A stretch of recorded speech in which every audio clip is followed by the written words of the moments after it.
They remain on record as the most consistently successful British film company in history. From offices in Wardour Street in the heart of London's film business district, and from the small Thames-side studio near Windsor Castle, they made films that played in every country in the world, in every category of entertainment. Grand period adventures like Pirates of Blood River, grim military stories such as Yesterday's Enemy, police dramas, suspense thrillers, comedies, travelogues, dramas. But for most of the world, the name Hammer conjures images of fantasy and terror. Like comedies from Britain's Ealing Studio, cartoons from Disney, or westerns from the Republic, the Hammer style was unique and distinctive. By subtle implication and by graphic depiction, the company made its international reputation with the primal elements of exploitation films: sexuality and violence, flesh and blood.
The ties of flesh and blood were also quite literal.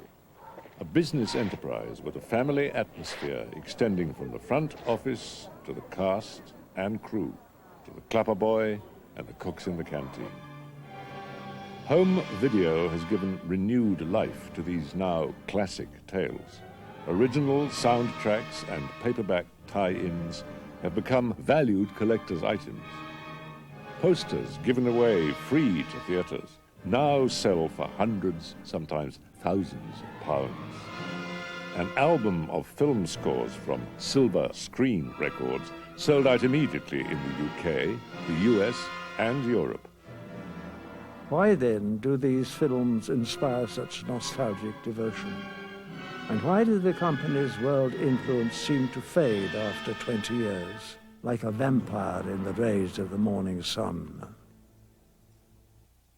Hammer's Gothic revival was both revolutionary and extremely traditional. The blend of eroticism and the supernatural had been part of English literature since the 18th century. Mary Shelley, creator of Frankenstein, and Bram Stoker, author of Dracula, were part of this tradition. Stage adaptations of works like Stevenson's Dr. Jekyll and Mr. Hyde thrilled audiences on both sides of the Atlantic. On a more lurid level, the penny dreadfuls often used supernatural themes. Early movies offered similar thrills. Nosferatu, the first version of Dracula. Without dialogue to get in the way, images reached the minds of audiences around the world.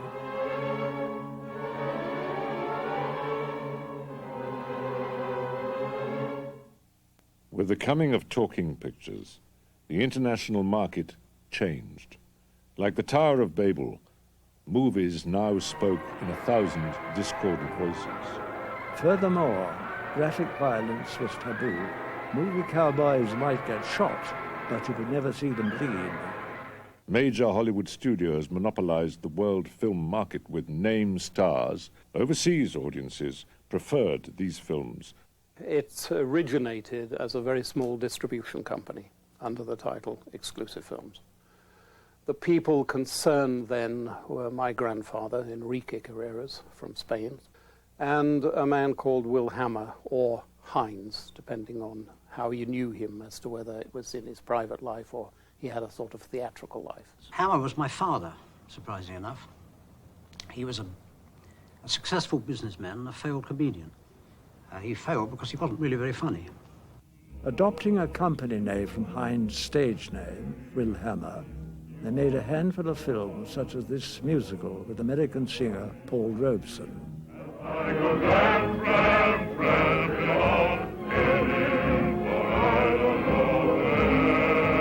Prophetically, one of these early films featured Bela Lugosi, star of Hollywood's Dracula. I joined, we're very close as we sit here today, to being 50 years when I first reported for work as an office boy in Wardour Street. During the period, may I tell you, when doodlebugs were dropping on London at that time, so it was an exciting start. Well, then I had to go off and do national service. By the time I came back, my father had joined the company. Jimmy Carreras was the most wonderful salesman I have ever met. Full of charm, knew exactly what he wanted, but charmed you out of it if it was not what you wanted. And he took this small company and increased it in its size and put on a sales force. And Exclusive did actually become quite a small entity within the British film industry at the time of the quota quickies. To protect domestic film production, Parliament enacted a quota system. Colonel James Carreras helped fill that quota. But you see, Jimmy Carreras and Mike Carreras never got on. There was a great schism between them. My father was a businessman, a salesman. He wasn't a filmmaker. I mean, there was no collision, but there was no meeting of the minds either. Will Hines' son, Tony, alternated production duties with Michael Carreras, although his secret wish was simply to write. And after the war, Enrique's son, Lieutenant Colonel Jim Carreras, came back, and we seemed to get on right. And he said, why didn't I join? And I'd just come out of the Air Force, and I really hadn't anything to do. So we got together, and I joined the firm. Tony Hines was a better filmmaker than I was. He was, a definitive filmmaker. Tony only lived to make films. We became quite friendly, which was most unusual, because Tony never became friendly with anybody involved in movies. We became quite friendly. We very luckily got hold of the rights and were encouraged to make a film by the booking manager of the ABC cinemas, which turned out to be Dick Barton, which was a tremendous successful radio series and really was a national institution. We started to make a series of radio-orientated characters and bringing them to life in the cinemas. From 1948, we actually had a production program of 6 pictures a year, all based on the radio series. And from that, slowly, whatever the company policies were in changing names, but Exclusive segued into Hammer Films. Bray Studios began as a Thames-side manor house. And a lot of it was kind of falling apart and, needed repair. And I remember once it was a terrible thunderstorm. Oh, God, the rain came down in sheets, as it can, as you know there. And the roof's leaking, everything's leaking. And Terry Fisher says, carry on, carry on. And there we are, there's splash, dunk, going everywhere, but we carried on. Hammer hired Anthony Nelson Keyes to run the Bray facility. He and a young assistant named Jimmy Sangster both went on to become producers. I worked for Hammer ever since I came out of the forces, which was when I was about 20, and I worked with them constantly. We'd work from 8:30 to 5:30 on Wednesdays and Fridays and to 6 o'clock on the other 3 days, and they were very strict about breaking up on time. As an executive producer, used to cut the turkey at Christmas, it was a really small family, permanent unit. Our crew used to, I think probably 3 years was like a minimum engagement when they used to join Hammer in those days. We had the same directors alternating, and the producers were Tony Hines and myself, Certain types of films that he enjoyed making, I didn't, and certain types of films I liked making, he didn't. But the studio only made one film at a time, and that is a tremendous advantage in not only everybody knowing everybody, but everybody knew what the hell they were doing. They were all working on the same film, and the Americans adored this. Output was limited to second features. Partnership with Robert Nippert secured all-important American distribution, a bit more money, and stock shots from other Nippert pictures. But in the early 50s, there was little to distinguish the company. They were not even on their way to becoming a cult then. Hammer flowed with the incoming tide of television by adapting a BBC serial. The X in Experiment emphasized that the story was too horrific for children. We were off on our way to Tangier, and we were leaving the airport, and Tony Hines raced up in a car, and just before we got on the plane, he put a whole bundle of television scripts in my hand and said, "Read these in Tangier, we want to make a film of them." I said to Tony Hines, I would like to do this as a documentary, and I'd like to shoot at cinema verite, handheld cameras, all that. And he said, okay, do it. The Creeping Unknown became the American title, as Quatermass had no name recognition outside the United Kingdom. 3 men went into outer space. Only one of them came back a strange, distorted creature, haunted and possessed by something beyond human understanding. Nippert sent Brian Donlevy over to play Bernard Quatermass, director of the first British rocket group. Unlock his mind for me, Briscoe, and find it. I know you can do it. It isn't just a question. I know the strain and tension you've been under, but to stop now when we're so close. These were stories with a very dynamic hero who was a no-nonsense kind of scientist who let nothing stand in his way and who was actually kind of ruthless in his way, which was a really interesting protagonist for a picture. Usually the protagonists in pictures, these people were the villains in American pictures. You've destroyed him like you've destroyed everything else you've touched. There's no room for personal feelings in science, Judith.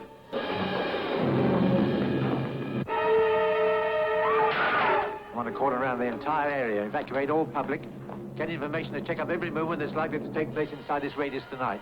And it was then that I started to work with John Hollingsworth, who was already the music director of Hammer. When he played the tapes to Tony Hines, who said, okay, let's try. And so there I was, suddenly flung into the Quatermass experiment. Very alarming it was, too, the first time round. It was scored, I think, entirely for strings and percussion. It seemed to suit the subject very well.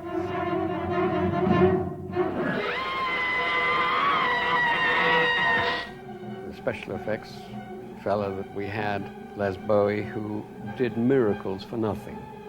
Always complaining, always saying, how can I do this? It's impossible. Always came up with it. And that monster was, in fact, a piece of tripe.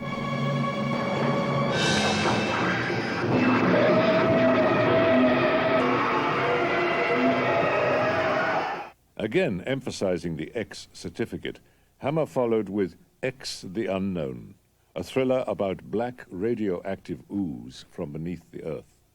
There was Tony Hines and Mike Carreras, and we were batting around ideas, and it seemed at the end of a session I'd come up with the most ideas, so Tony Hines said, go away and write it. I said, I'm not a writer, I'm a production manager. And he said, well, write it, if we like it, we'll buy it. So I wrote it, and he liked it, and he bought it. Peter, don't go any closer! Peter, don't go any closer! Peter!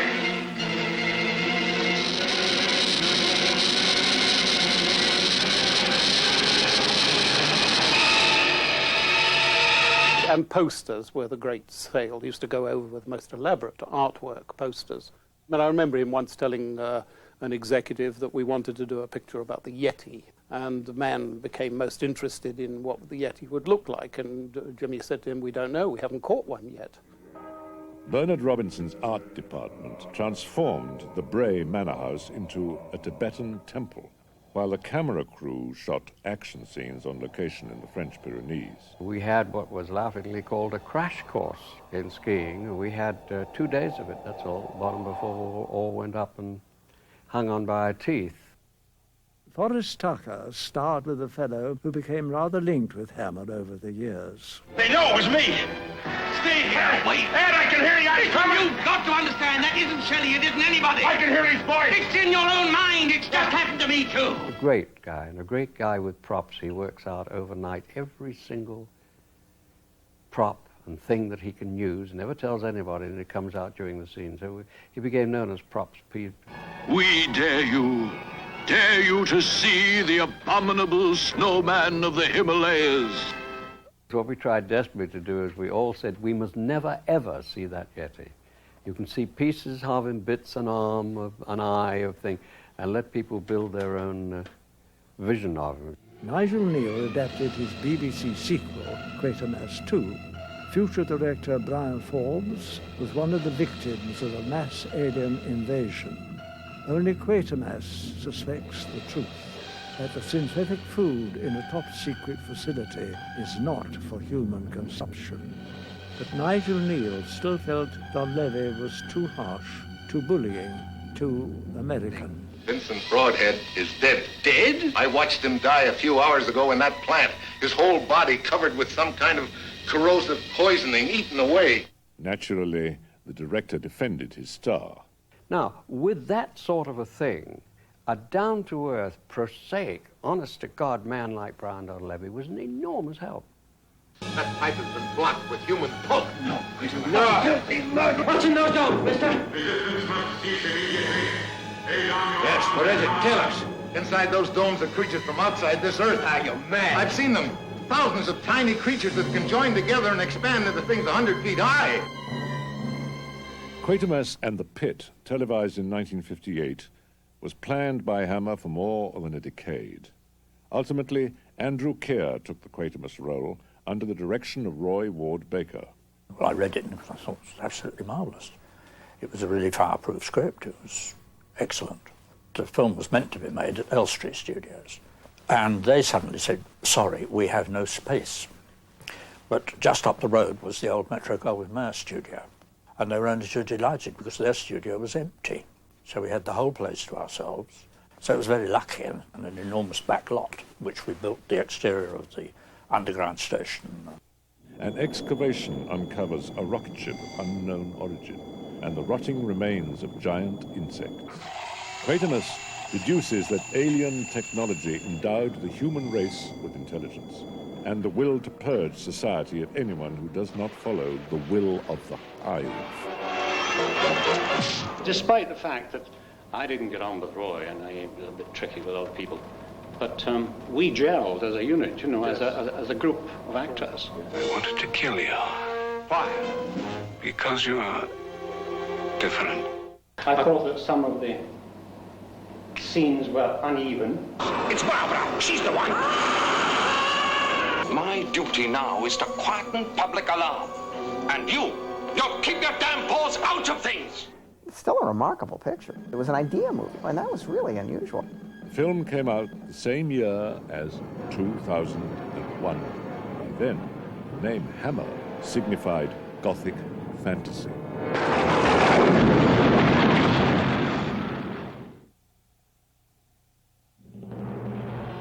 By 1950, the classic fiends had been used as buffoons and comic foils. In the 50s, when the genre was basically in decline, the horror movies had sunk pretty low. And when the Hammer pictures came along, they were obviously classier. Max Rosenberg and Milton Subotsky approached Hammer's silent partner with a Frankenstein script. It didn't bear much relationship to the film that we finally made. They had the ear of Elliot Hyman, I think I'm correct in saying, and Elliot, by this time we were now associated with Elliot, but he, because he didn't know much about it either, thought that was a good idea in making, because there hadn't been a Gothic horror made since the Universal cycle, and certainly not in colour. And so he really sent the script over. Tony looked at it and said, no, we can't do this. It just wasn't good enough. And I'm given a script, which I didn't really like. It's very boring, and it's a sort of rehash of the old. But anyway, we were going to do it. A cheap black and white production was planned, with Boris Karloff considered for the role of the old Baron when Hammer learned they would be sued if they copied any elements from the older films. So we had to make a film that was entirely different from the first one, but then it became fun. Instead, they planned an all-new version with Jack Asher shooting in Eastman colour and Jimmy Sangster completely rewriting the script. I'm not sure. I don't think so. I don't think I read it. I just seen all the old Frankenstein movies. Only problem with Universal was they had a copyright on the monster. We couldn't use an idea of a Boris Karloff type monster with the bolts through his neck. We couldn't do that. It's the only problem. I mean, Frankenstein was public domain. That's why we came up with a different one, different design. Terence Fisher had directed moody TV episodes of Robin Hood and a thriller admired by Hitchcock himself, So Long at the Fair. Ah, it was lovely. He was such fun. He always knew exactly what he wanted, and that's why the films were made fast and the way they were. Quiet, didn't have a lot to say. Knew what he was doing. He was an old-time pro. Luckily, I had a break in my BBC work and was able to take the role I'd seen Colin Clive play in the original 1931 film. We've discovered the source of life itself, and we've used it to restore a creature that was dead. We never make our films with tongue-in-cheek. Having played so many of the period doctors, I always go to my doctor to ask, you know, how do you take a brain now to do anything? But I think that you must do it all correctly. I can't prove you murdered, but I can stop you using his brain. Why? He has no further use for it? Don't be a fool! Be careful! You damaged it! A sale to Warner Brothers brought barely enough to finish the film. £40,000, about $112,000. Christopher Lee brought a new interpretation to the role of the man-made man. The legs are independent of the arms. The hands sort of don't coordinate with the feet or the rest of the body. So I tried to play the character like an ill-coordinated, childish creature. The first day I met Christopher, he was disappointed that he hadn't any dialogue. I told him, you know, consider yourself lucky. I've read the script.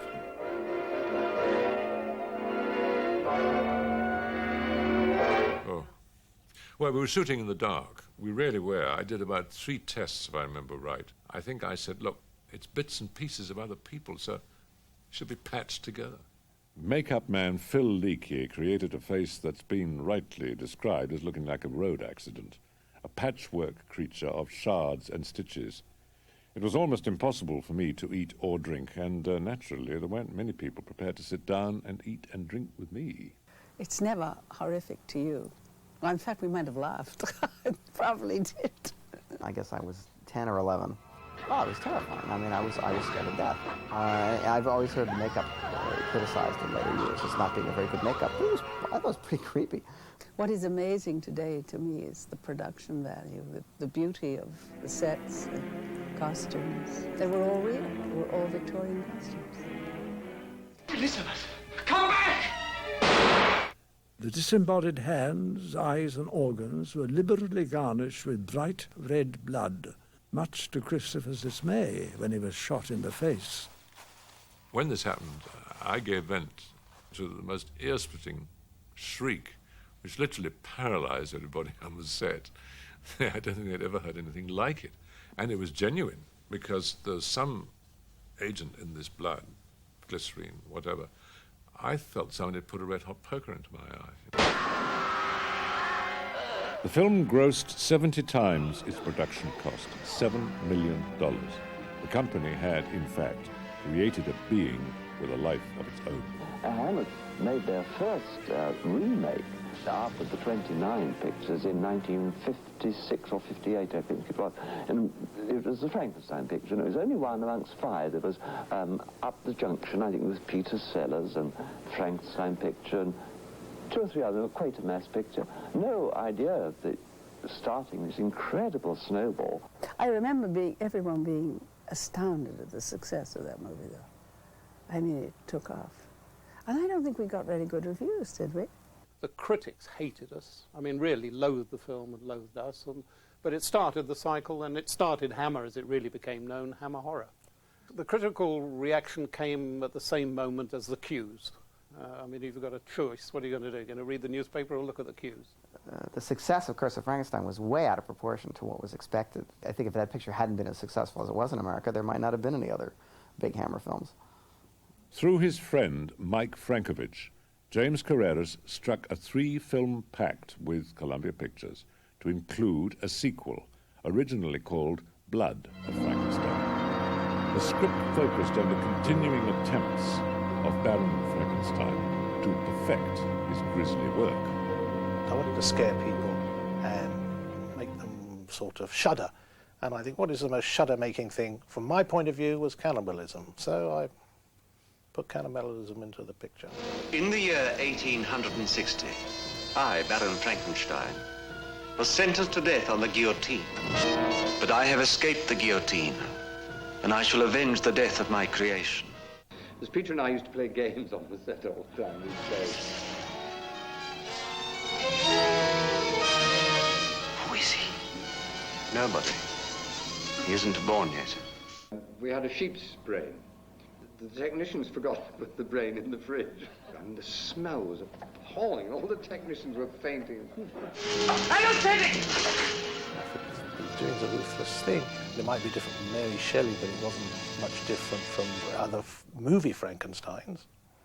There was also an abortive TV pilot film, but it was shot in Hollywood, not by the Hammer production team. Just disaster. I mean, the people who were involved with the Screen Gems had no idea what they were trying to make.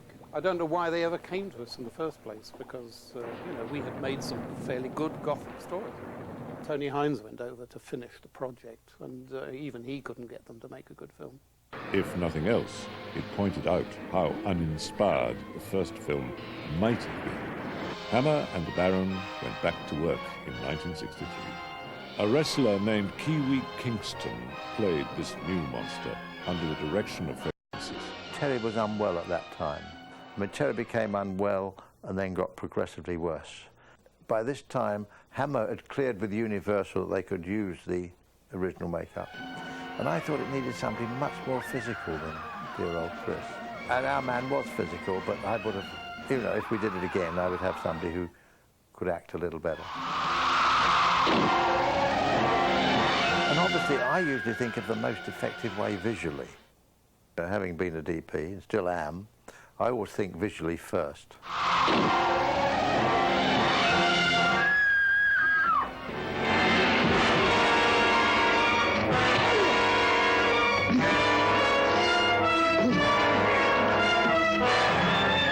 Baron was a bit ahead of his time.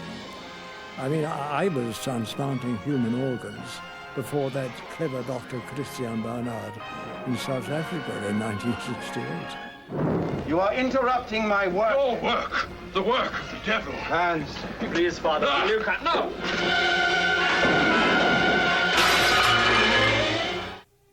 Terry Fisher returned in 1967. The Terence Fisher pictures tend to be shot on long masters, I noticed. So one of the fascinations of those pictures is just to sort of watch him try to do something with essentially an empty frame. With novice performers like Playboy model Susan Denberg, Terry patiently blocked out the action bit by bit.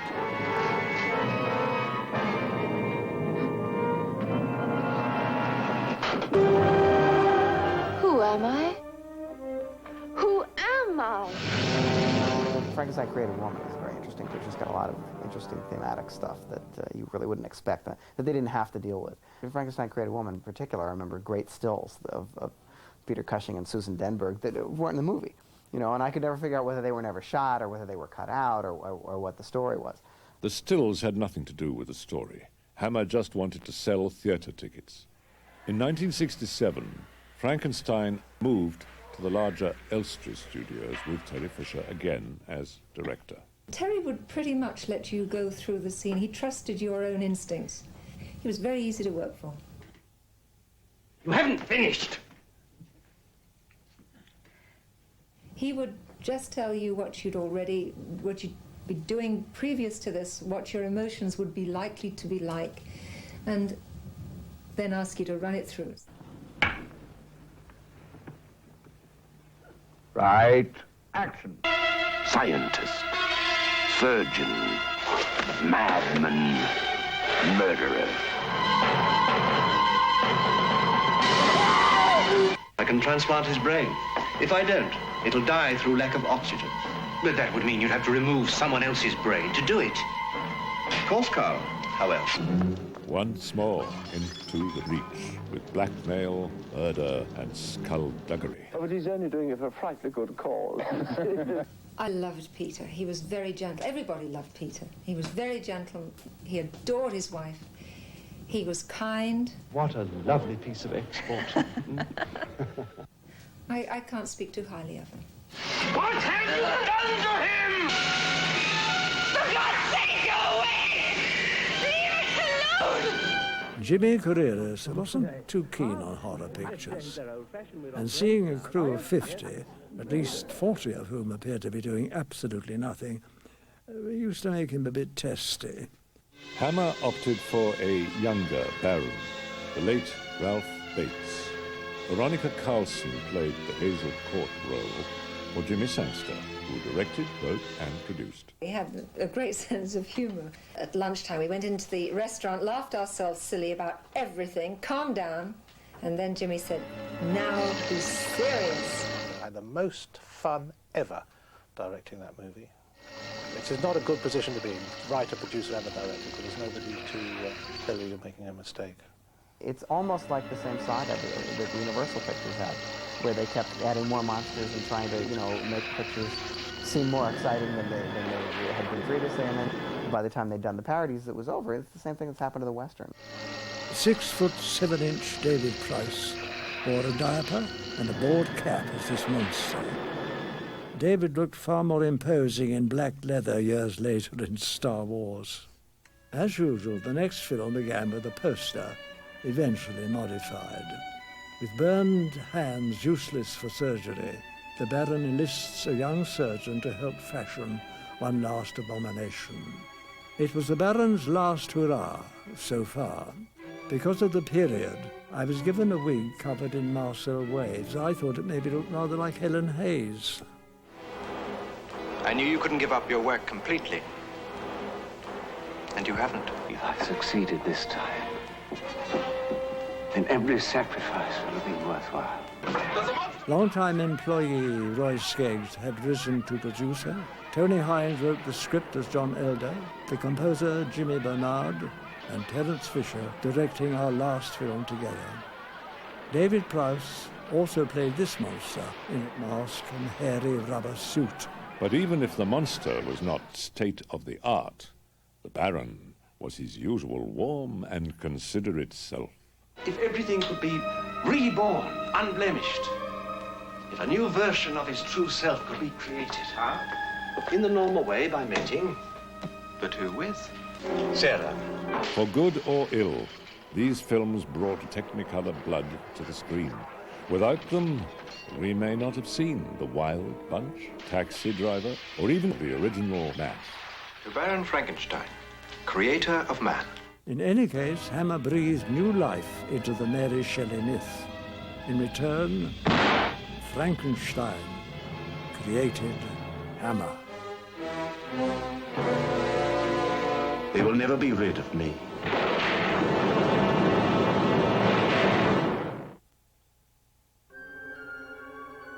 In 1958, Universal Pictures allowed Hammer to remake Dracula in exchange for U.S. distribution rights.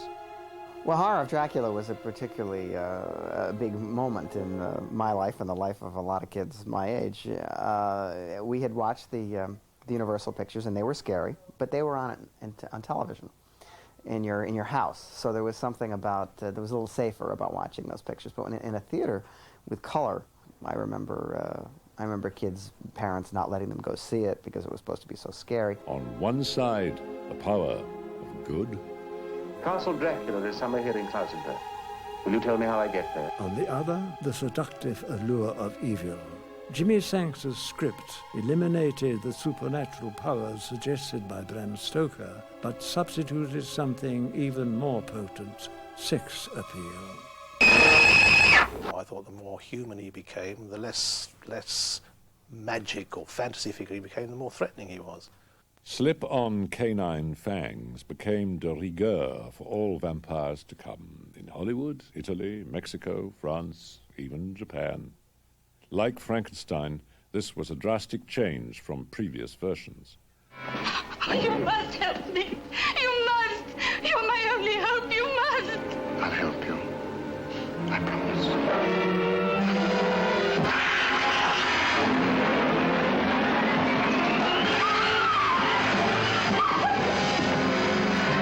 I decided to play him as a malevolent hero. I decided to play him as a man of immense dignity, immense strength, immense power, immense brain, because it's all there. He's a kind of a Superman, actually. Dracula was sexy, and he was seducing people, and he was basically going to bed with women. You know, and afterward they just thought he was great. Particularly as my dear friend Christopher Lee plays the character of Dracula, the women are very much attracted to him. I mean, that first picture, you had the lady opening her French windows, didn't you, lying back and waiting for her lover to come. Well, that was definitely in the screenplay, and I think Terry Fisher, the director, certainly emphasized it. It wasn't a new ingredient. I mean, it's definitely been there. If you look at Nosferatu, I mean, even in the strangest forms of these films, there's a strong sexual element.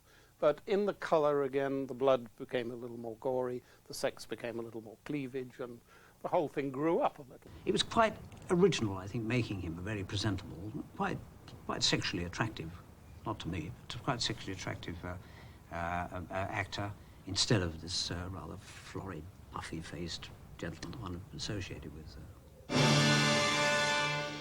This three-note dropping octave theme underscored the power of the title character. Taking the title of the movie, is that what you mean? And thinking of a tune that fits it, and the obvious one is Dracula. I had this date with this guy that I was trying to impress, all of 16, and I'm looking, I'm going, The sister you loved. It's only a shell, possessed and corrupted by the evil of Dracula. and I'm grabbing him and I'm doing all of this, and all of a sudden this scene comes in where they put the stake in and and I faint. Are you all right? Are you all right? And I'm going, oh God, oh God. The end of Horror of Dracula is one of the few times that I can remember when I was a kid, people screaming in the theater. Because it was so horrible and so scary. Dollar for Dollar, the film outperformed Hitchcock's Vertigo, released the same year. Critics castigated the film as revoltingly inferior to the 1931 version. But Jack Asher was hailed for his camera work, and Terry Fisher's status as a filmmaker was assured. In New York for the premiere, we found out just how valuable a product we had created. James Carreras, Tony Hines, Peter Cushing and I, the four of us went to the office of the president of Universal Films. And he then said, gentlemen, this film of yours will lift Universal out of bankruptcy. Now, I've made a point of asking Peter Cushing and Tony Hines and Jimmy Carreras over the years, did he really say that, or did I imagine it? He said it. Interesting. Brides of Dracula in 1960 featured a sexually ambiguous Baron Meinster who drank the blood of men, women, even his own mother. You needn't be afraid, she's dead. It offered strong roles to Martita Hunt and Frida Jackson, again under Terry Fisher's direction, as Dr. Van Helsing continued his zealous crusade against the corrupt cult of vampirism.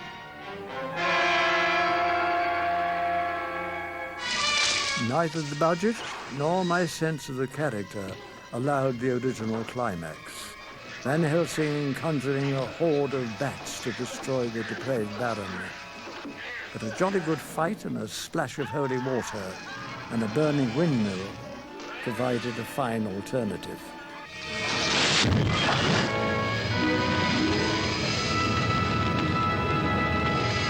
Count Dracula himself returned 8 years after the original 1958 film. John Trevelyan of the British Board of Censors objected to a ritual used to revive the Count from the ashes of the first film, so Hammer toned it down a bit. Instead of cutting the victim's head off, Dracula's disciple tastefully just slits his throat.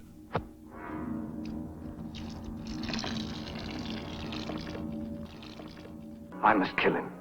He is already dead. He is undead, Mr. Kent. He can be destroyed, but not killed. Over 3 warm days in May 1965, the brother of Francis Matthews shot these home movies at Bray Studios. Camera angles will hide the fact that the castle is really only 1 story high. There are a great many scenes to shoot, arrivals and departures, and the climax. Susan Farmer and Barbara Shelley are on their lines. Charles Tingwell snoozes. Christopher Lee discusses the action, and Francis Matthews paces out his walk across the castle drawbridge. The heroes are always boring in those films. They have to be, because the excitement comes from the character roles and the villain. Since you're not going to do anything, it's better you don't say anything either. I wish you could run it again and hear me saying, I must kill him. Just after this terrible thing has happened. It's not only the delivery of the line, but the fact that I allowed Terry to let me say the line. My sister-in-law's a vampire, my brother's dead, my wife's nearly been killed. I'm exhausted. There was always a danger with Hammer that they forgot what had happened to you. Makeup man Roy Ashton inserts hand-painted contact lenses for that wild, bloodshot look. Sometimes with these wretched contact lenses in, I could hardly see at all. I'd lunge for somebody and miss them altogether. Chris is ready. Terry was a great arranger. He'd say, show me what you're going to do, and I'll tell you if it's right or wrong.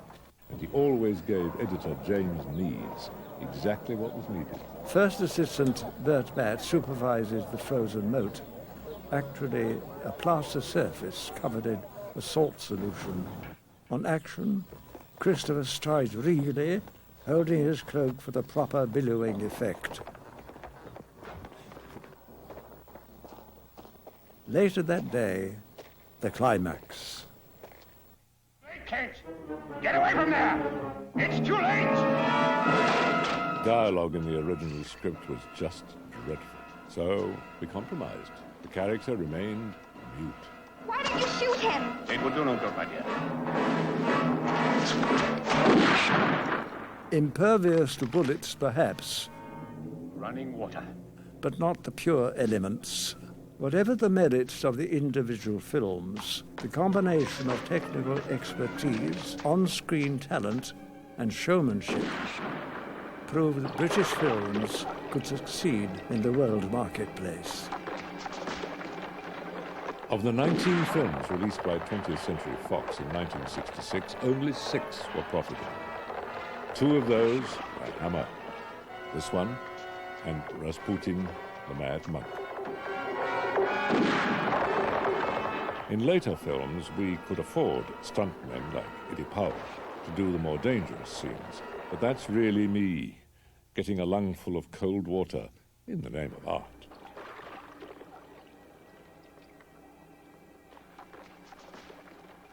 Wardrobe mistress Rosemary Burrows cleans off Dracula's shoes and cape, and Christopher Lee slips out of his wet clothes, presumably into a dry martini. But the ice thawed less than 2 years later. You just can't keep the old boy down. I know that on that one, Terry was definitely not fit, so there was never any question of them asking Terry to do it.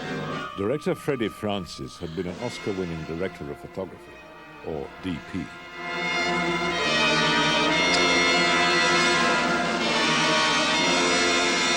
And then later, when people like Freddie Francis, who was the DP, started to direct, the pictures would go in for a little bit more gimmicky visuals. Arthur Grant, he was a great fan of mine when I was a cameraman, and I let him use my filters from The Innocents for that, with the sort of graduating colours coming in from the side. These amber filters visually indicated an aura of evil. There is a girl. Maria? Bring her to me! Irresistible to women, unstoppable by men. Christopher Lee, Veronica Carlson, Hammer's new star discovery, Dracula's most beautiful victim. Well, I used to skip classes at college too, if I knew there was a new Dracula film out or a new Frankenstein film out, and they were always the Hammer films. I don't think that I thought that I would ever be up there with them, but I yearned to be just that, and I pretended. They lost a lot of what I'd hoped to get in it. I wanted to accentuate the romantic interest between the boy and the girl, and which I did do in the shooting, but as I say, once we'd finished shooting, the film was put in the mincing machine and wound up. I went away for a week's holiday, and when I came back, they'd finished editing it. The film was probably due out in about another 2 weeks anyway.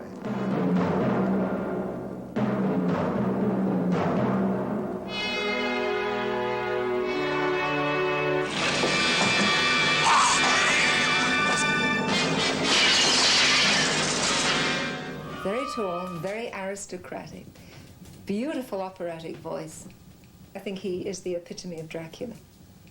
It was a dream come true. The American distributor came up with a silly, effective ad catch line, "Boy, does he give a hickey." The big difference that those pictures had at the time from American pictures was they were not just gorier, because the gore, if you look back at them, was actually kind of tame, although at the time it was a little bit more than people were used to, but it's mainly the sex. The parade of buxom British starlets, close-ups, alleged close-ups on medallions that are really, huge buxom shots. These myths have a certain built-in Freudian fascination that never really goes away. But no, you're talking about Van Helsing riding a stake in is sexual. If you like to look at it the way it is, but I don't think that's ever meant. But no, the reason for staking Dracula is to get rid of him. And they nearly did. To save money, accountant Brian Lawrence suggested a Dracula film in name only. But the American distributor insisted that the title character actually appear. Sir James Carreras pleaded with me, saying that I would throw the entire crew out of work if I didn't appear. So, of course, I accepted. But they now had to fit the character into the script, so I was only required to pop up from the occasional dark corner and do very little else. No. Secure enough to spoof his image, Christopher Lee appeared in The Magic Christian with Raquel Welch. And Christopher and I became good friends also at one point when I was living in London. He and his wife Gita, but they were very nice people, and he was quite an elegant and quite a sensual Dracula. I thought that was just an act, and he was quite like Dracula, actually, Christopher. Within a year, Hammer ground out another sequel. What I was trying to incorporate is the element of magic, the mystery, the touch of the supernatural. There was one thing that nobody else had ever done, which was when the hero, Jonathan Harkness, I think it is in the book, he looks out of his window and he sees Dracula climb out of a window of the castle. But it had a certain amount of opposition because it was going to cost money to build a special set for this. But at any rate, we did. But this one barely received American release. The bloodline was getting thin, so Hammer tried a transfusion in a new vein. I think it came from a distributor. I think it was partly accepted by us eagerly as a change of scene. It didn't work. It was a mistake. The late Canadian director Alan Gibson put us all through our paces. Vampirism went mod.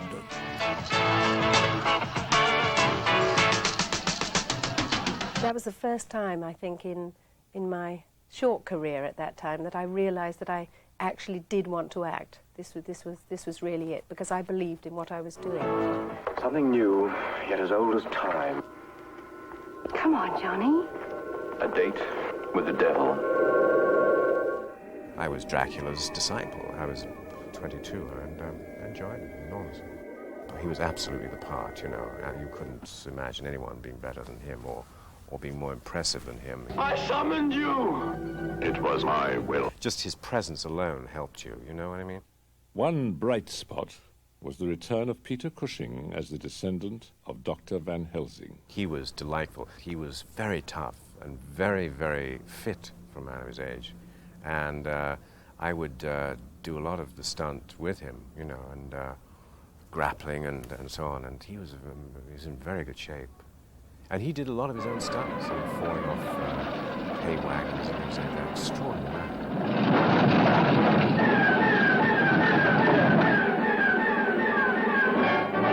You could be Dracula's next victim.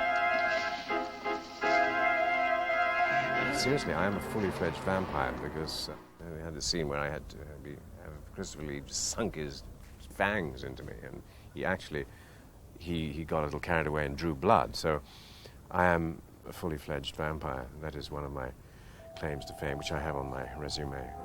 You don't have to act much because he is very frightening when he has all his gear on, his white face and the contact lenses, and he's very tall. I'm not small, and he is very tall.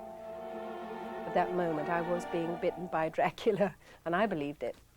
Christopher Lee had major reservations with the story. I stopped making them in 1972 because, in my opinion, the presentation of the character had deteriorated to such an extent, particularly bringing him into the contemporary day and age, that it really no longer had any meaning. Nevertheless, when the cameras rolled, we both gave it everything we had.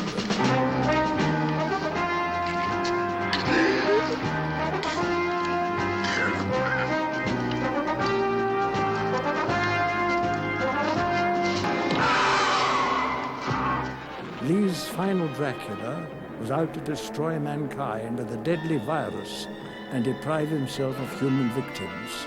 A rather twisted death wish.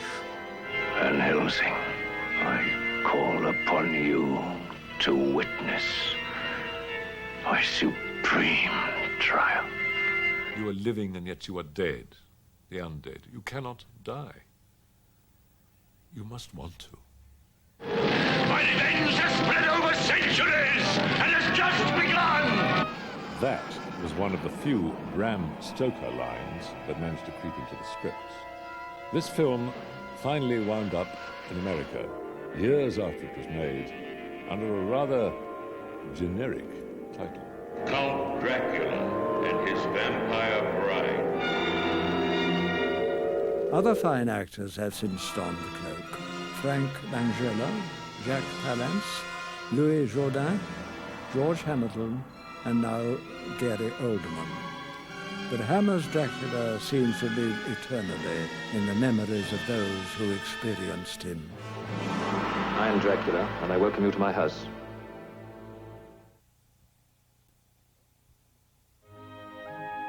The growing facility at Bray Studios reflected the company's expanding horizons. And we all lived through the times when the first stage went up. There was never a stage when I went there. And then a second stage went up.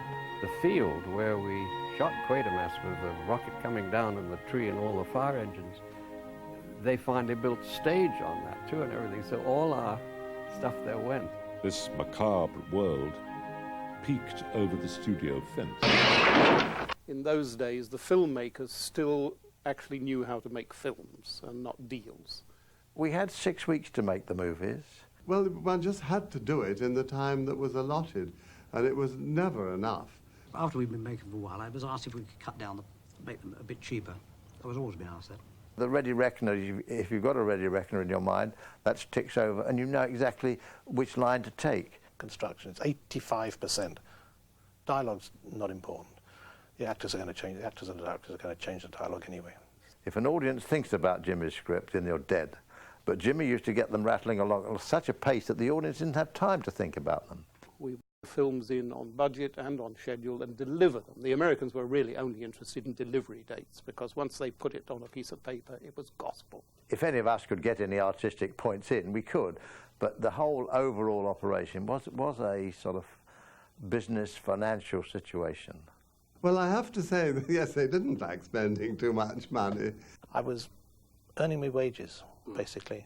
I thought the stars were behind the camera more than in front of it. Tony Hines, who was really the head of production at any rate at Hammer. He was a very shy man and didn't get involved in films on the floor. He was real behind-the-scenes guy. Tony was the master at it, and he had Terry there. I mean, why interfere with a winning formula? Tony would never complain if one altered a little bit here and there. We did a bit on location and a lot in the studio.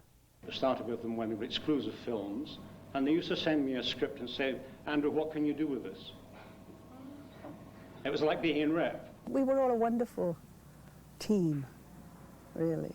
I was ready, and they buried me up to my neck, and it was getting on for lunchtime. So they said, right, we'll come and shoot the scene after lunch. So there I was, left. The art direction, of course, was absolutely superb. Bernard Robinson, our art director for certainly all the original horror films. Very, very clever man in making a lot out of not very much. They had an excellent team, and they got marvellous sound from this comparatively small orchestra. We never went over budget or over schedule. There were many times when I didn't finish a score until maybe the morning of the recording. And we delivered them, so we delivered the goods. They made films in all sorts of genres. They made war pictures and, you know, program movies. We took a few more chances, perhaps, but the structure, the family feeling, the flavor, the units, the directors remained very much the same. Listen to the themes of James Bernard, and you can hear the syllables of the film's titles.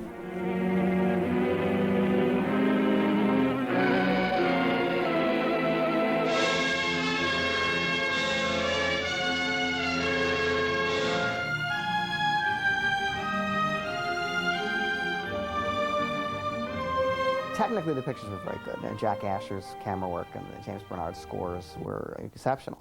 They seemed to be doomed to do the same thing and just have to keep repeating themselves over and over. Bernie Robinson, brilliant. An awful lot of what we got away with, and I can actually say got away with, was due to Bernie. In Yesterday's Enemy, it was the Burma War thing. Bernie did revolving jungles and things. Lord Louis Mountbatten, who was president of the Burma Star Association, sat next to me at the premiere. And during the picture, he said, I know that place. Where did you shoot that? I know that place. I hadn't the heart to say on stage 3 at Shepperton. And then they had a set there which was a Ruritanian village, which was a standby set they kept the whole time. I have to keep repairing it. Suitably redressed, this Ruritanian village became Parisian back streets, alleys of Victorian London, or the docks of Hong Kong. For the 1959 remake of The Mummy, Bernard Robinson's art department and construction crew recreated the tombs of ancient Egypt.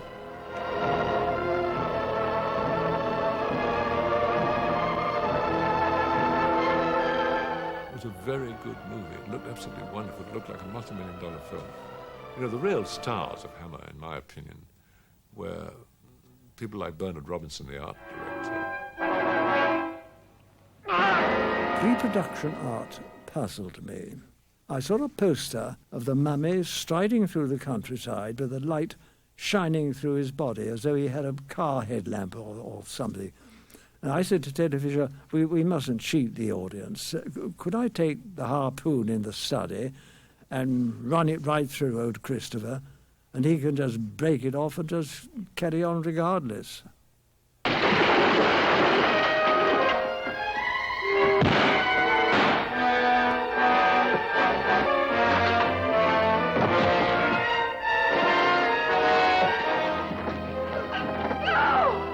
It did enable me, with movement and with the eyes and the thought in the eyes, to create a character. The movement is terribly important, how you reach out a hand. How you reach out a hand, is it to take somebody, or is it, because you're desperately seeking help? Tony didn't think The Mummy was serious enough. I mean, by this time he's now steeped in the true Gothics, and it's quite true, The Mummy is a little bit more colourful and a little bit more adventurous. I liked doing it. In fact, the only horror films I ever personally made were the 2 Mummies, or if not 3, I can't remember. I enjoy directing, of course, yes. I mean, I don't know anybody who wouldn't enjoy directing.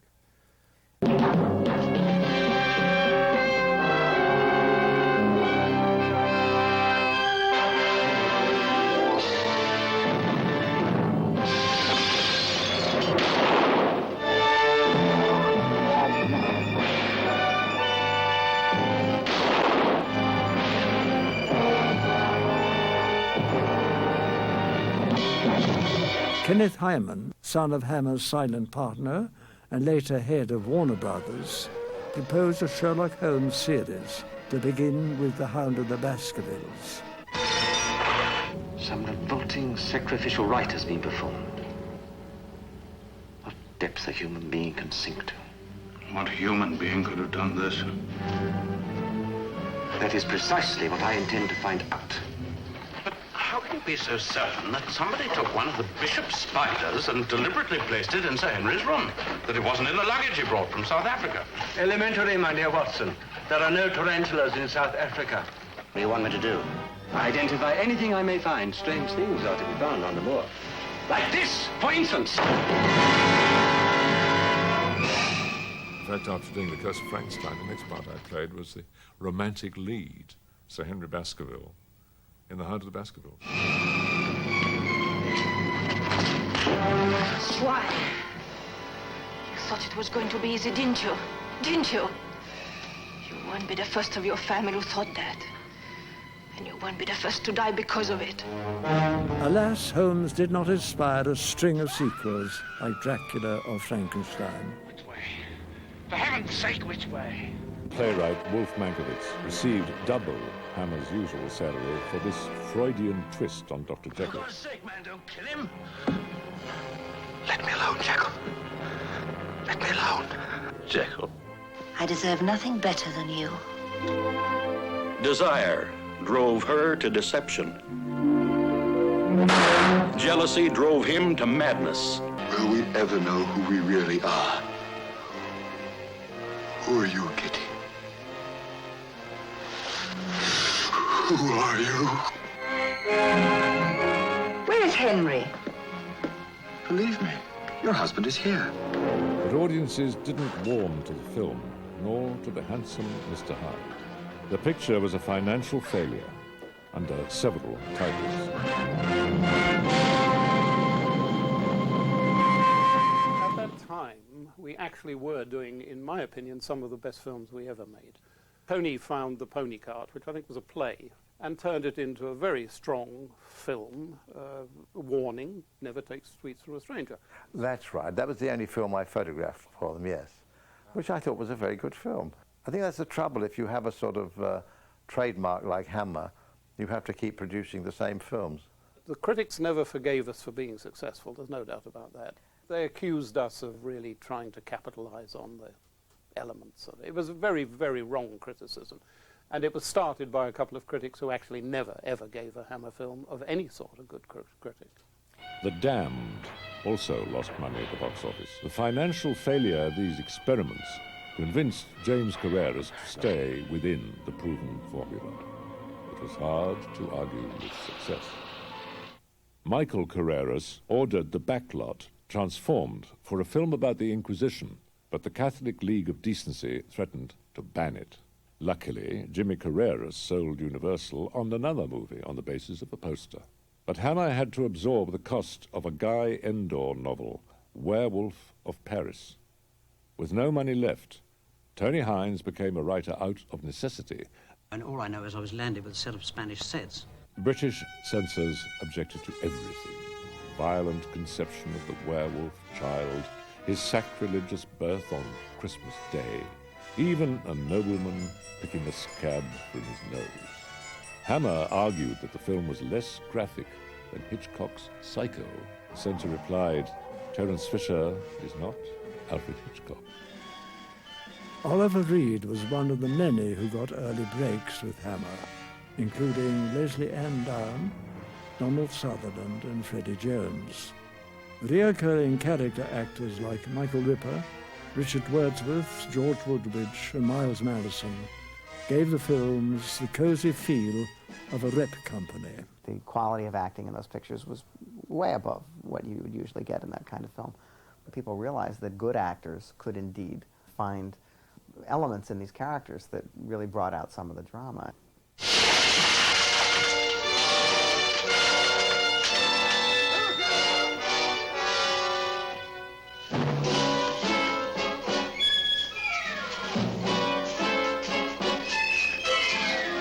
He who robs the graves of Egypt dies. Professional frustration caused Michael Carreras to leave in 1961. I mean, I went off and did my thing for a couple of years. I did a musical, which I always wanted to do. I made a Western, which things I would never have been able to do at Hammer. Executive chores fell to Tony Hines, who handed the producer's reins to Tony Nelson Keyes and later Aida Young, one of the first female producers in England. I don't think Aida was as dedicated as we were. She, rightly so in a way, her idea was just to get the film through. It was Tony Hines' unpleasant duty to keep costs down. Jack Asher's painstaking photography took time. Time was money. Other cameramen like Michael Reed and Arthur Grant became regulars. Budgets were stretched to the limit. I said, there's one way we can make them back to back. That is to say, we do a picture, same car, same sets, and do 2 pictures. I remember seeing Rasputin, the Mad Monk, and the Reptile, and they were all shot in the same sets, and Dracula, Prince of Darkness, and Plague of the Zombies were all shot in the same sets. So it was sort of like watching the same picture twice. Cary Grant suggested he'd like to try a horror picture, so Tony Hines reworked Phantom of the Opera, but Grant dropped out. The role was played by Herbert Lom. Young woman, you must come with me. More than in any other film, Terry Fisher emphasized the romance and sadness in the story. Because the script was written for Cary Grant, the dirty business was left to a homicidal dwarf. The distributor publicized the film widely as a horror story.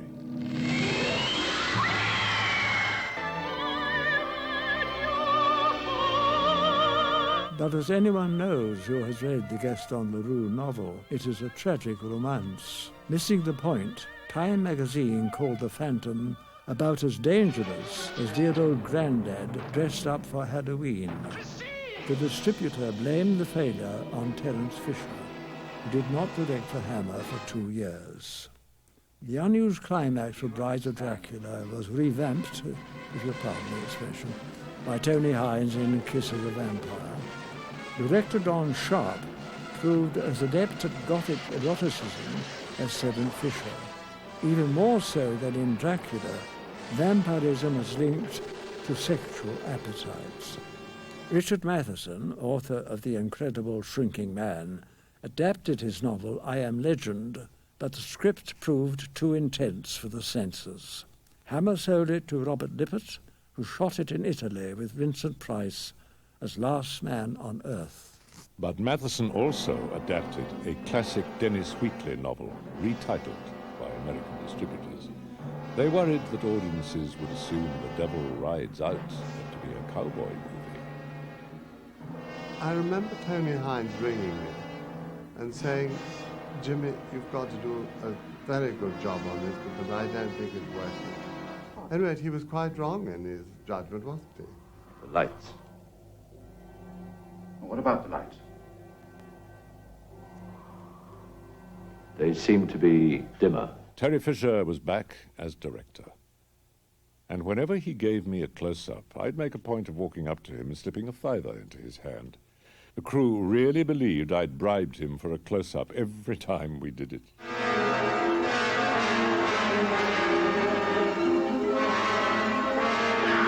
Don't leave the saddle!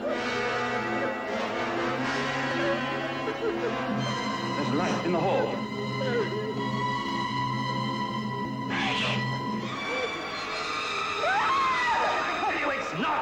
In 1968, Hammer Films received the Queen's Award for Industry for bringing £2.5 million into Britain for 3 consecutive years.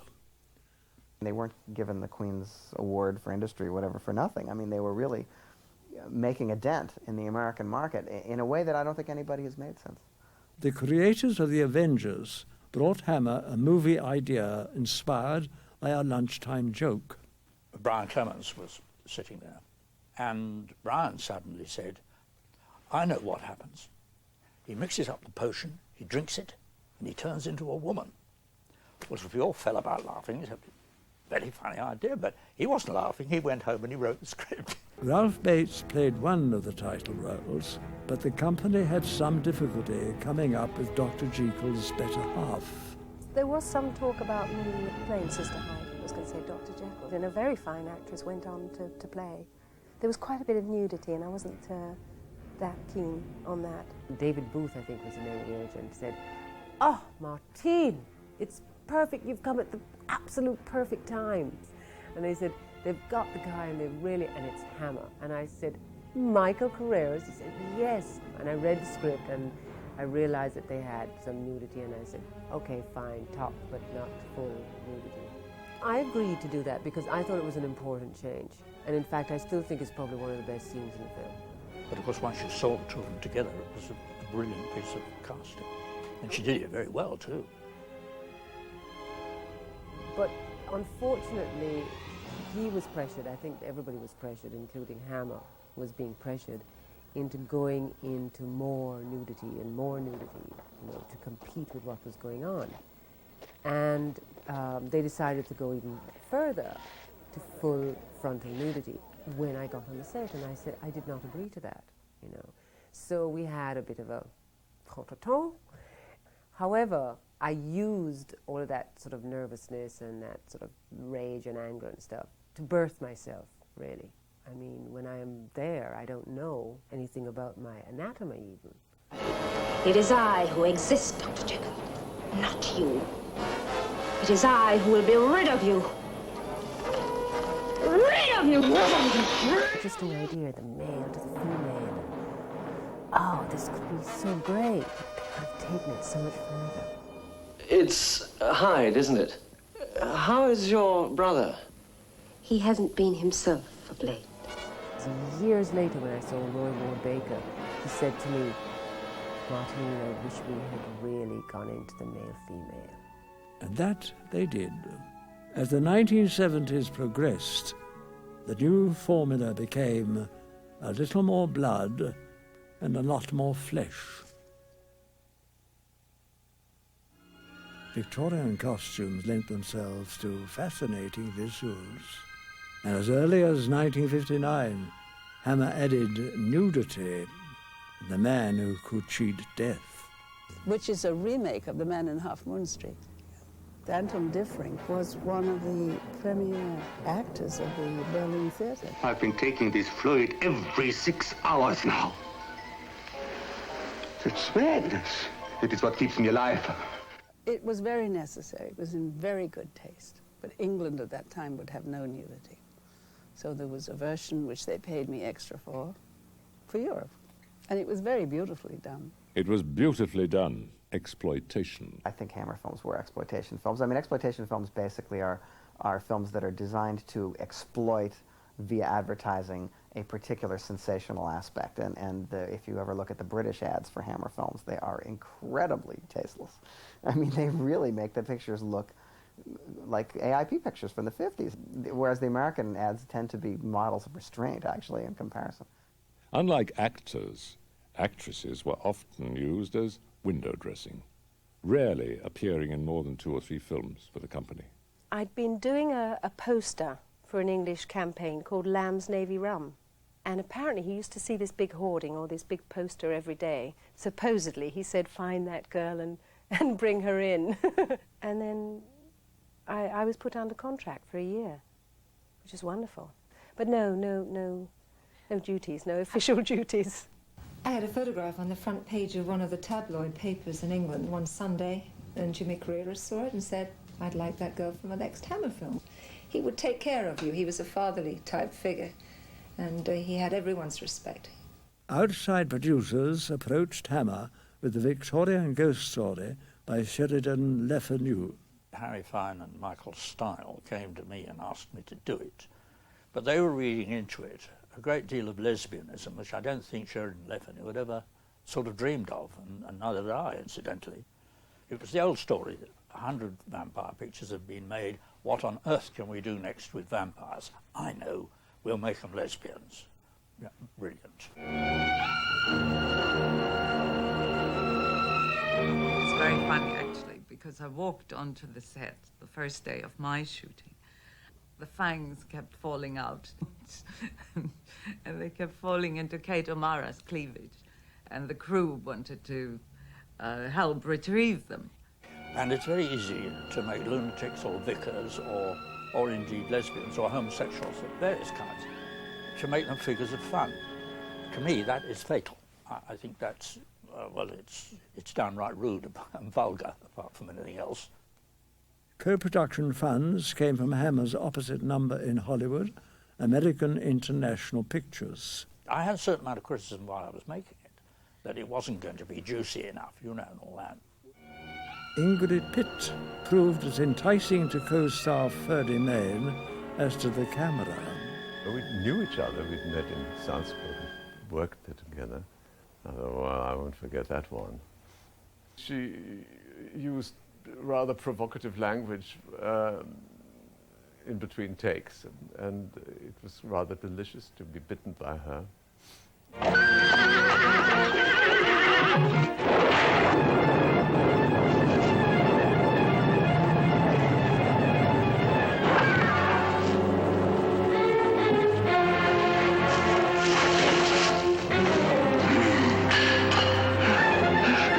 In The Vampire Lovers, for instance, somebody throws a dagger at Ingrid Pitt, and the dagger goes straight through her, and she just disappears.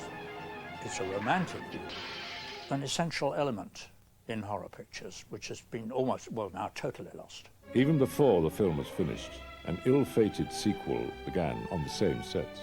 Jutta Steinsgård replaced Ingrid Pitt as Carmilla. Peter Cushing dropped out because of the illness of his wife. He was replaced by Ralph Bates. Terry Fisher was scheduled to direct. And Terry got sick, and that was about within 2 or 3 weeks of starting shooting, and they asked me would I like to do it. And I said yes. I was engaged as a director without much muscle. Hated the movie, hated it. Evidence? Of what? That you are a vampire. I hope to become known as an extremely good actress. And I hope to get an Oscar sometime. With Jutta Steinsgård, I don't mean to demean her talent in any way. She's very talented and did a lovely job. Her claim to fame was a toothpaste commercial, and very, very well endowed, and also which helped, I'm sure. Doubly endowed were Mary and Madeline Collinson, Playboy's first twin centerfolds, stars of the third spin-off. The devil has sent me twins of evil. The Camilla character was reduced to a bit part. They kept doing the same things to death. I mean, it was like a big thrill to have a lesbian vampire movie, which is it turned out to not be something that people particularly wanted to see anyway. Sometimes the sex was worse than arbitrary. A rape scene in Frankenstein Must Be Destroyed, ironically, was later cut as unnecessary. That was a big disappointment to me, and it was to Peter as well. We talked about that a lot. We were not very comfortable about it because we'd almost completed the whole film. There was no reason. I had no reaction to Frankenstein as if he'd raped me, even though the scene was put in the film much earlier. That was a very difficult thing for me to do. And it was difficult for Terry, too. He was very sensitive about it. And in the end, he just said, enough is enough. And he cut the cameras. He just didn't want to continue them. Female fiends never found the audience of the male monsters. Actresses fared better with the non-fantasy thrillers. Susan Strasberg in Taste of Fear, Bette Davis in The Nanny, Tallulah Bankhead in Fanatic. Working again with Kenny Hyman, Michael Carreras found an interesting mix of fantasy and flesh. I was called on the telephone by Dick Zanuck, who was head of the studio then. He said, "We've got this fabulous project for you, Raquel. It's called 1 Million Years BC, and it's a remake of a Victor Mature, Carol Landis movie." And I said, "Oh my God, not a dinosaur movie, man, I'll never live this one down." I figured, well, Steve McQueen got away with The Blob, you know, maybe I can get away with 1 Million Years BC, you know, nobody will remember this thing. I can shove it under the carpet, you know. But people remembered it. For the kind of films that Hammer makes, I thought that they always do a very good job. They have a certain budget, they have a certain look they're trying to achieve. It's not Gone with the Wind, it's not a David Lean movie, relatively speaking. I thought it was a pretty well done movie. Ray Harryhausen, who was a kind of genius of sorts to do all of the special effects and his frame-by-frame photography, and it was all explained to me, in great detail. So I took on the project with the Hammer Company in London. It was a pleasure to get back to dinosaurs again. They were my first love. The man was a genius. But the frightening thing, of course, is that when you're looking at the rushes, after a full day's work, you go into the theatre the next day, you've got 6 frames. I mean, it's better to hold them up to the light, because otherwise they've gone through so quickly.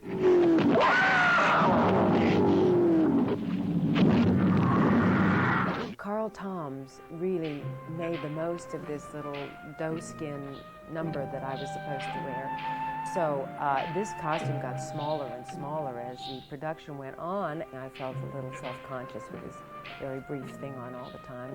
Alternately tried to sort of strut my stuff to make the most of it, because I figured, obviously this is why they've cast me in this movie, not for my acting ability, because I have no lines.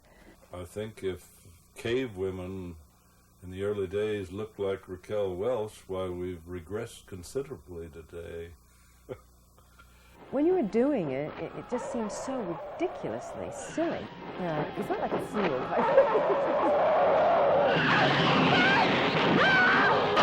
Jamaican-born Martine Beswick writhed her way through her portrayal of the naughty Neanderthal. What was happening was that Raquel had this lovely, everything was like perfect, and mine looked like a rag, so I was a bit jealous. She had more makeup and she had eyelashes, and I had to go like a pig woman. And then you have this big girl fight in the middle. The Queen of the Shell people and the Queen of the Rock people had to have a girl fight. And we had to do destry rides again in the caves of Tenerife. The whole thing was kind of like a dance. Martine and I worked out this whole routine together. I just loved to do the action stuff. I should have been a boy. We often wonder whether the attraction of Miss Welch or the dinosaurs were the important thing in the picture. It started me off. So I guess Dick Zanuck was right, We had some sets standing from Million Years BC. The idea came on to make a quickie. And he said, Martine, I've got something. He said, I want you to be my queen. I said, oh, all right, darling. What? Well, I want to do this film called Slave Women of the White Rhino. I mean, what else can I say? You've got to be kidding. Why did you come? I can only believe the fates brought me here. And they brought you to me. And all the little blondies had these, they just came right out of acting school. And everybody had these like really English faces like this, and it was hysterical. I am queen here. I will not be denied.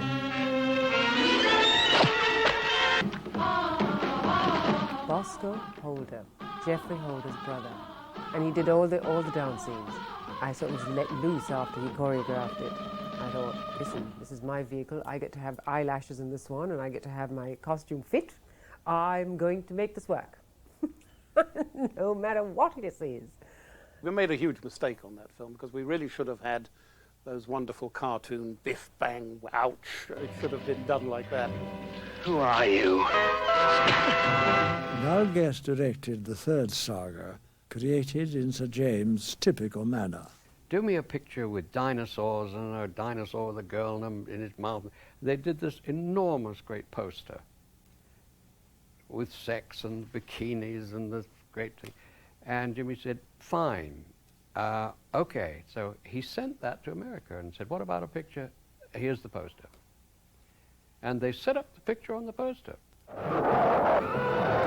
The dinosaurs were created by American Jim Danforth on the usual sparse budget. He was a brilliant little guy, because he used to work out all those monsters with little human traits to them, which I have never seen done before. Sir James confirms with accountant Brian Lawrence, later to head the company with Roy Skeggs and producer Aida Young. They got a very good face, Isn't it exciting to find somebody new and launch them each time, like these find girls? somebody that looks like this, Yes. I agree. She has to have a special kind of magnetism. I can't describe it, but I know it when I see it. And Victoria Vetri has it, I'm sure. That was a fait accompli, yes. That came over. She had been a centerfold in Playboy or something, and whoever was doing it, I don't know who the picture was done for over there. It was AIP or whoever it was. Was it Warner's? All right. So Warner said, well, give us some glamour that we know. Although there is a more final judge than me, and that's the audience when they see Victoria Vetri for the first time. But lightning didn't strike twice. The distributor didn't push the film widely, nor did audiences take Victoria Vetri to heart as they did Raquel Welch. Dan Forth and Les Bowie received an Oscar nomination for their effects, but lost to the Disney musical Bedknobs and Broomsticks. When dinosaurs ruled the earth. Cost-cutting on creatures the world forgot meant no dinosaurs, no dialogue, and no clothes whatsoever. Hammer was now imitating its own films. Unfortunately, so were a lot of other people.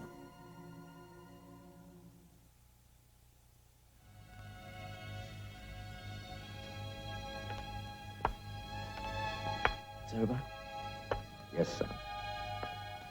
It's all over. As early as 1958, Eros films mimicked the Quatermass style with the Trollenberg Terror. They also produced a Technicolor chiller with a script credited to Jimmy Frankenstein Sangster. Sickening, isn't it? No longer could there be this indirection and not showing things and people, you know, describing things that had happened as opposed to seeing them. The pictures were very graphic. Made in Hollywood by Herman Cohen within months of Curse of Frankenstein, this film referred to the doctor's ancestral home in England. Crates in his lab were even stenciled with the address 113 Wardour Street, London. Well, that's because Herman Cohen's office was on Wardour Street, in the same building as the Hammer Films office. Hammer's use of colour and period decor begat the Edgar Allan Poe films in Hollywood. Hazel Court became a familiar sight in these American international pictures. Your hands are so cold. Oh, I don't think there's really any difference. You just have better facilities here instead of a house, you know, that leaks. We often found ourselves employed by competitors like the partnership of Rosenberg and Subotsky, who suggested Frankenstein to Hammer back in 1956. During the 60s, there were a lot of imitators of Hammer. Amicus pictures looked virtually the same, had identical casts, and I think the studio started to lose its identity a little bit. Hollywood began spending millions on films we'd done for nearly nothing. Great stars, elaborate effects, and on the low-budget end, violence we'd used as punctuation became the raison d'etre. Nothing succeeds like excess. The face of Hammer changed. Tired of making quality films on diminishing budgets, Tony Hines retired at 46, though he continued to write scripts. Sir James used all his sales ability to lure his son back to the fold. Money. I mean, I needed the dosh. I cleared my brain and came back and got on with the job. Michael Carreras arranged a co-production with the Run Shaw studio in Hong Kong. It seemed to me that if we were going to go back and make another Dracula type, that we really ought to try and find a new way of telling the tale. So the Shaws, who I've always admired anyhow in their attitude to filmmaking, it seemed to me a natural marriage. The idea of going to Hong Kong to make a picture, of course, was wonderful if you've never been to Hong Kong. But the difficulties were absolutely enormous.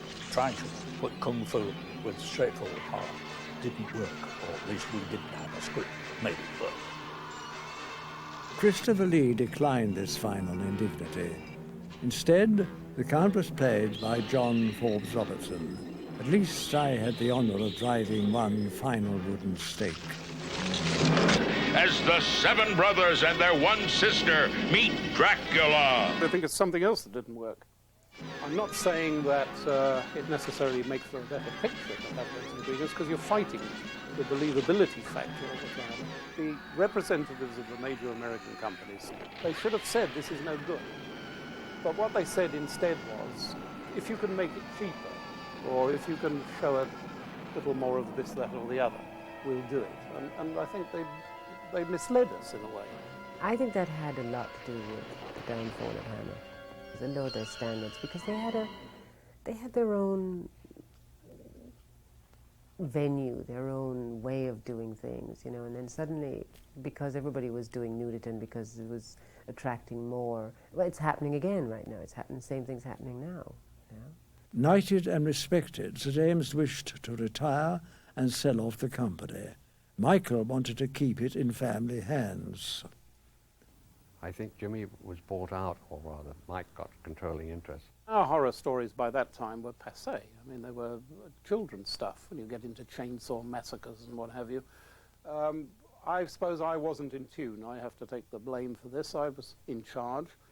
And Mike swears that Jimmy went round the industry and said, "Don't help my son." That's Mike's end of it. Jimmy, on the other hand, I mean, I wouldn't put anything past Jimmy, but Jimmy, on the other hand, with that wide-eyed face, say, "I wish him all the luck in the world." You know? Everything is born, it flowers, and then it fades away, and eventually it dies. The Hammer period was like the last gasp of world cinema. And as it happened, the horror thing can't go on forever. Sadly, some of the other streams that I tried to instill into the company's product line just didn't work. No, it was none of the old gang. We saw this disintegration happening. We were rather sad for it, because the people who were concerned with Hammer, really, other than Mike, were no longer around him. The novelty of colour was now standard, even on television. Concepts often seemed strained. It is commonly supposed that a vampire attacks in only one way, by biting the neck and draining the victim of blood. The girls you spoke of, they were not drained of blood, but of youth, of life itself. Hammer and Brian Clemens tried a swashbuckling vampire slayer.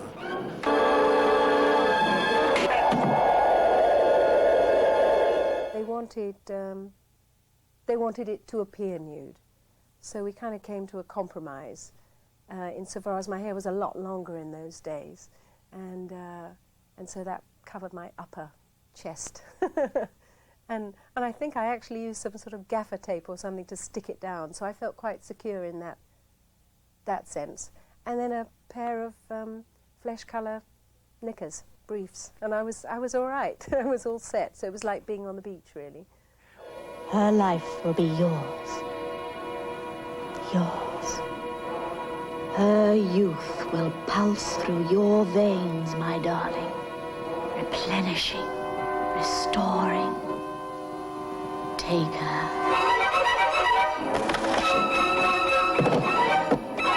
At your service, sir. To the death.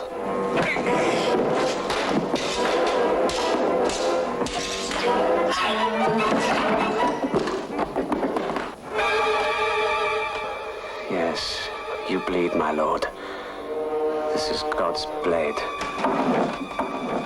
Forged for your black heart. But lack of audience response killed Captain Kronos as a potential series.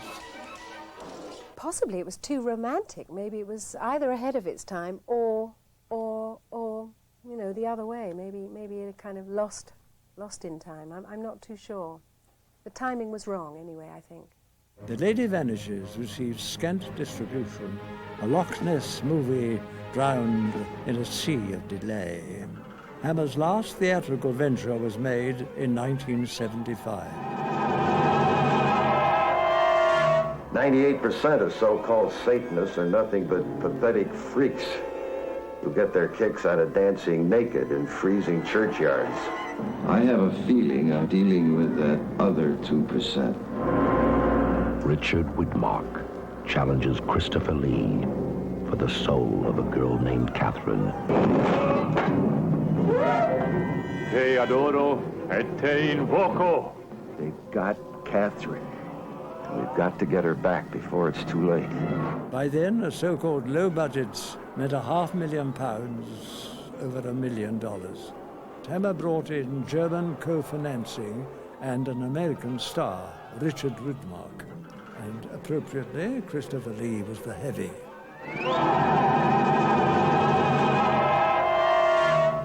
When this ceremony has been performed, I shall destroy you, John Burney.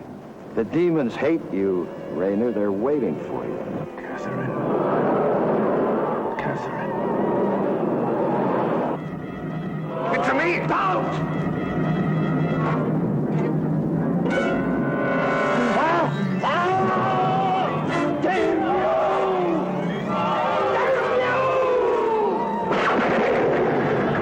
The new permissiveness extended to a nude photograph of teenage Nastasia Kinski in the press book.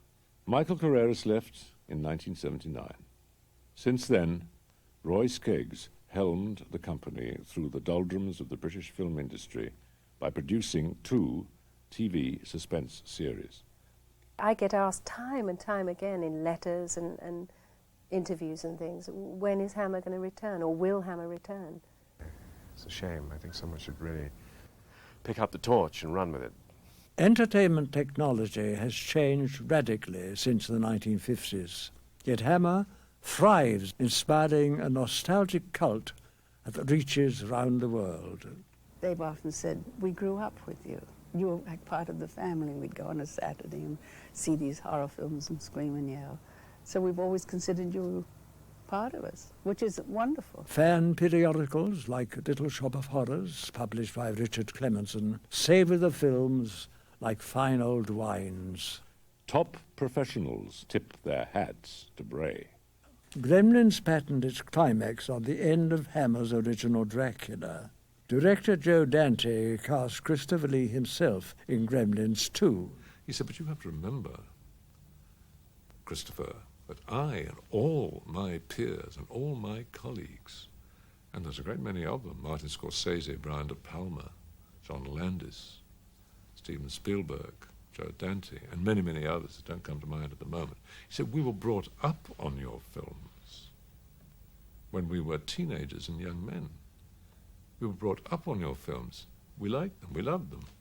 And I'm naturally very grateful for that. It means they don't forget. I'm not giving you bullshit. They were made by people who cared. While we were doing them, we were dedicated to them. I mean, as a matter of fact, as it worked out, it couldn't be better. Those films will last forever. Mocked and vilified in their time, these films are now revered. The world has finally come round to know what we've really known all along. Anything made by Hammer is the best. I never thought it was going to be anything. And here it is. It's, you know, they're showing them at the Museum of Contemporary Art and the Lincoln Center, all those horror films. It's in our blood. Film is in our blood. Fun days. Hammer was one of the happiest studios I've ever worked in my life. It was a family. These motion pictures created an insular fantasy world with fiery images of love and innocence, of dark sexuality and hideous death. We who created that world have a touch of immortality through them, and you who share that world over the years can revisit it as you would recall a favorite fairy tale, secure that in the end, good will always triumph over evil. That is, until the next sequel.